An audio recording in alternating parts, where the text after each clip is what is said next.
Bom dia, amigos, bem-vindos a mais um vídeo do grupo Ritos e Rituais.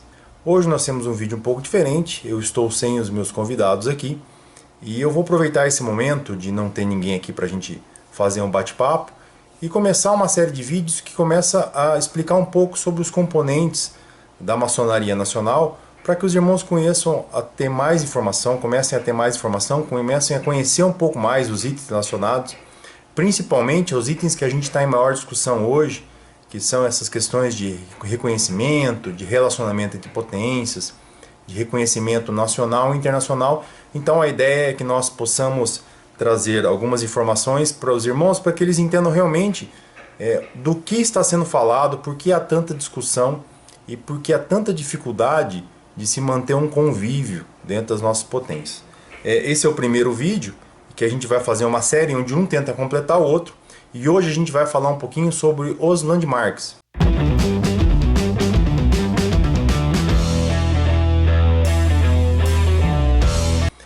Para quem ainda não conhece, a definição, a tradução literal seria como marcações na terra. A ideia de um landmark é uma marca que iria fazer uma demarcação ou uma limitação de uma obra, de um canteiro de obra, e ele tem o sentido de ser uma delimitação do que a potência pode fazer, de quais são os poderes de uma organização maçônica, de uma potência que congrega várias lojas, tá? Esse é o conceito básico. Os landmarks eles aparecem desde os manuscritos antigos, as old charts, e não existe um compêndio fixo de landmarks, não existe uma regra fixa seguida por todas as lojas. Então não existe, muitas vezes me pergunto se existe um documento ou quem escreveu os landmarks. Os landmarks aparecem em vários manuscritos, não existe um documento específico referente a eles, são vários documentos de itens diferentes e se considera um compêndio próprio, isso na maçonaria operativa e início da maçonaria especulativa. Tá? O que é certo hoje falar qual seria o landmark certo? Não existe um landmark certo. Cada potência maçônica no mundo todo tem a liberdade de escolher quais os seus landmarks, quais são as regras que ela prefere seguir. Tá? Nós temos hoje, em todas as potências mundiais, nós temos alguns conjuntos de landmarks que vão de 3 a 53 regras.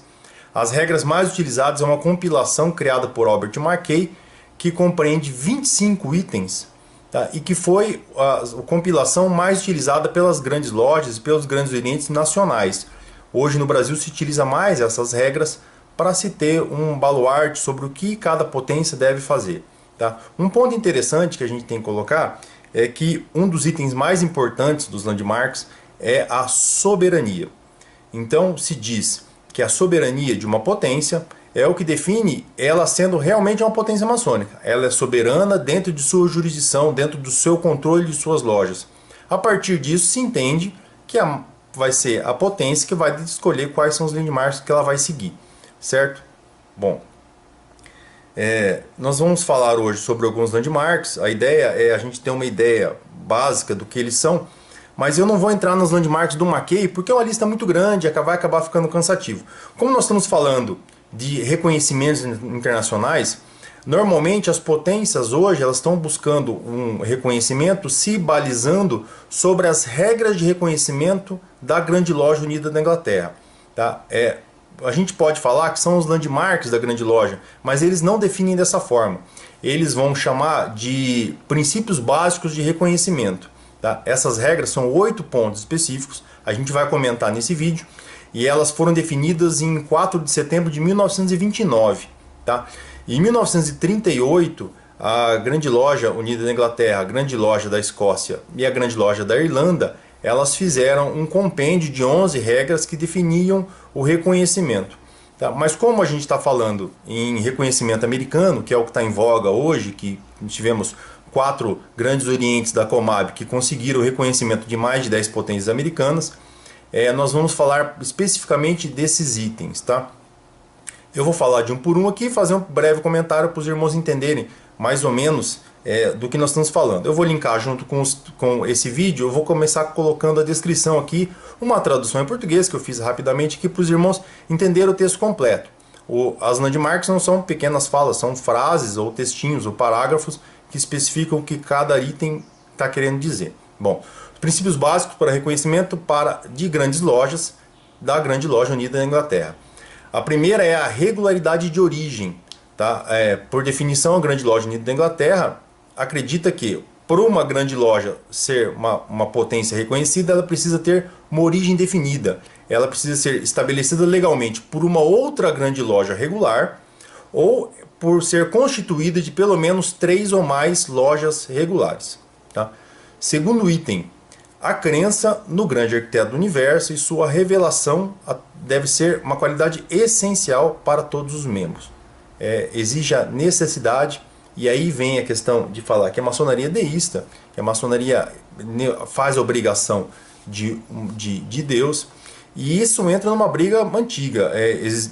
Durante o período da Revolução Francesa e o período do Iluminismo, o Grande Oriente da França por algum tempo quis trazer um pouco mais de lógica, tirar um pouco mais dessas crenças religiosas da maçonaria, e o que aconteceu foi uma sanção referente da Grande Loja da Inglaterra que tirou o reconhecimento do Grande Oriente da França, tá? E ocasionou muitos transtornos, mas dentro desse princípio do que deve ser feito e se deve ser tirado ou não, o Grande Oriente da França tinha um entendimento específico, tá, do que deveria ser feito, tinha uma razão específica para ser.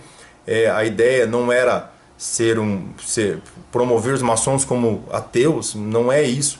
O que eles queriam é que a maçonaria se desenvolvesse dentro de um plano lógico, um plano básico. Tá? Além, é evidente que existiam muitas brigas entre a maçonaria e a igreja. Por vários anos isso aconteceu, em vários países isso aconteceu, mas a ideia deles foi isso.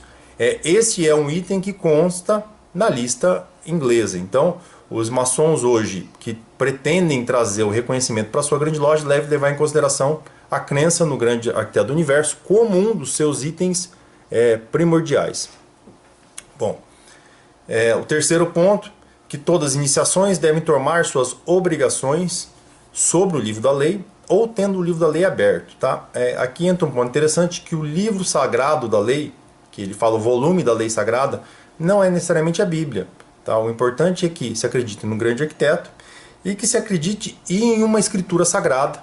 Tá? E aí vai da crença de cada país, tornando a maçonaria universal da forma como nós a conhecemos. Item número 4. Que os membros da grande loja e suas lojas individuais sejam compostos exclusivamente de homens. E que a grande loja não tenha relacionamentos com qualquer tipo de loja mista ou corpos que admitem a filiação de mulheres. Esse é um ponto interessante. Eu não vou levar aqui o meu motivo particular, o meu entendimento particular quanto a isso, tá? Mas por um fator histórico, a maçonaria sempre trabalhou com a filiação somente de homens. Eu não entro no mérito se as mulheres têm capacidade ou não. Existem no Brasil umas 4 ou 5 vertentes de escritores que cada um segue uma risca diferente. Uns falam de maçonaria ser um rito solar, outros falam do compêndio histórico. Eu fico com o compêndio histórico. Tá? A maçonaria sempre teve filiação exclusiva para homens e continua assim até hoje. Eu não vejo a maçonaria como um item, como algo progressista. Esse fator nacional de maçonaria progressista, ele veio um pouco durante a Revolução Francesa, durante o século XIX, e onde a maçonaria nacional teve muito vínculo com os ideais franceses, tanto na literatura, e a gente importou o lema igualdade, fraternidade, liberdade, igualdade, fraternidade, a gente importou isso da França.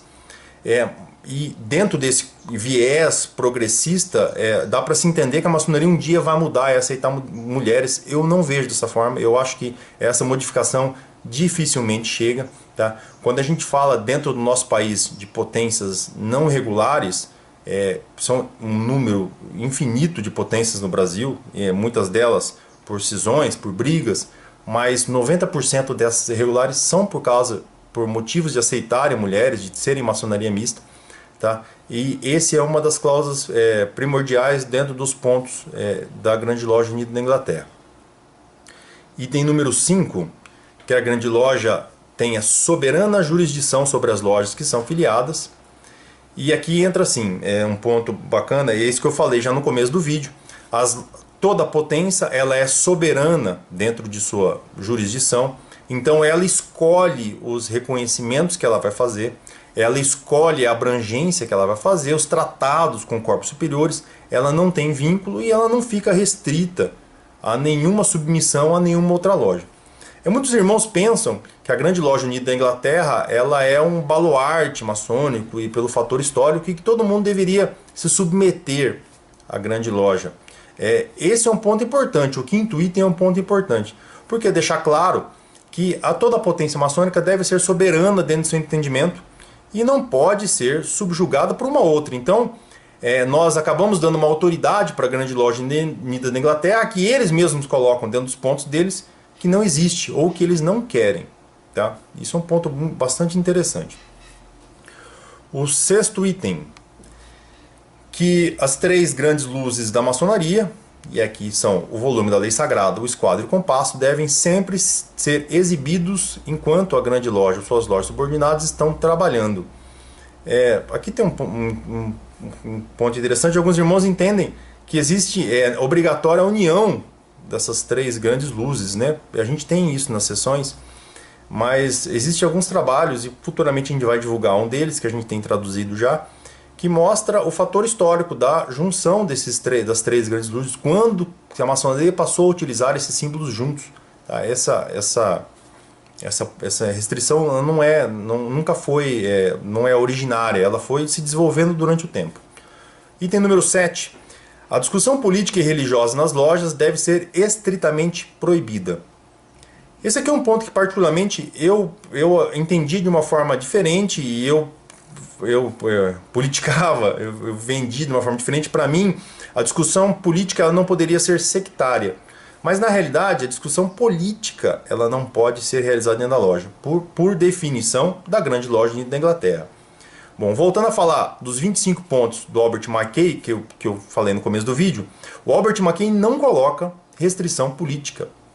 As potências francesas nunca colocaram restrições políticas em seus landmarks. Essa é uma regra exclusiva da Inglaterra, Irlanda e Escócia. Como vocês sabem, a maçonaria americana teve grande influência na política americana, nas grandes conquistas da política americana, e teve uma grande influência nas grandes conquistas históricas nacionais, como libertação dos escravos, proclamação da República, entre outros.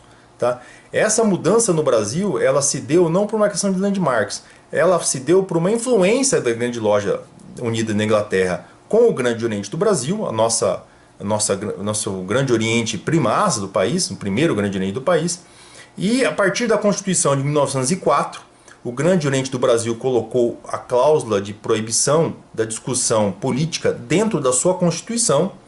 E a partir desse momento, as lojas que vieram a nascer seguintes, a partir da cisão de 1928, a partir da cisão de 1973, também adotaram essa mesma regra, acabando ficando regulares junto à Grande Loja Unida da Inglaterra. O último item, que é o mais interessante, que vai de encontro ao que a gente está falando agora, é que os princípios dos antigos landmarks, costumes e usos comuns do ofício devem ser estritamente observados. Por isso eu falei para vocês, o nome dessa lista, segundo a Grande Loja Unida da Inglaterra, é de princípios básicos para o reconhecimento. Ela não é de landmarks. E o último item, ele fala que os antigos landmarks devem ser obedecidos. Mas qual antigo landmark? Fica aqui uma confusão, fica aqui algo para vocês pensarem um pouquinho sobre o que seria o certo, o que seria o errado. O que é importante colocar dentro desse princípio todo é que o mais importante, no meu entendimento, é que toda a grande loja, não todo o Grande Oriente, tenha soberania sobre a sua organização. Então, entendendo isso como um conceito universal, a grande loja ela tem a total liberdade de escolher qual landmark seguir, de escolher ter o reconhecimento ou não. Lembrando que os reconhecimentos eles não são obrigatórios. Uma grande loja ela vai ser muito feliz e vai desenvolver e vai trazer muita luz para todos os membros da sua organização, não sendo reconhecida por ninguém. Fica a critério dos membros da diretoria, dos membros da loja que a compõem. O reconhecimento ele vai trazer uma liberdade de visitação, o acesso a corpos superiores diferentes, a novos ritos, novos entendimentos, novas cabeças. Eu acredito que é algo muito importante para os irmãos terem acesso a toda a comunicação, a toda a informação possível de maçonaria, a fazer graus distintos, a se filiarem a corpos superiores distintos, é uma oportunidade que auxilia no crescimento e que é importante para todos nós, mas a potência tem soberania total para fazer esse aceite ou não, para fazer as modificações dentro de sua loja ou não, e para buscar o reconhecimento de outras lojas, outras potências ou não. Tá? A ideia desse vídeo ele é ser uma consequência, a gente vai falar mais para frente de reconhecimento e de regularidade. Tá? Hoje a gente falou um pouquinho de landmarks para os irmãos entenderem quais são as regras fixas, qual é a ideia de regras específicas que umas potências buscam hoje e procuram seguir para esse compêndio. Bom, obrigado pela presença, obrigado por nos assistirem até o final, dê uma curtida lá embaixo, se inscrevam no nosso canal, isso é muito importante para nós continuarmos o nosso trabalho. E eu vou fazer a lembrança que eu sempre falo, o que a gente falou hoje aqui é o meu entendimento particular, não existe um entendimento em conjunto do grupo, nós temos um entendimento próximo, mas temos irmãos que divergem entre si. E o bacana é essa troca de informação, essa troca, esse confronto de ideias que forma irmãos mais competentes, mais fortes dentro de suas convicções. Obrigado por nos assistirem. Até a próxima.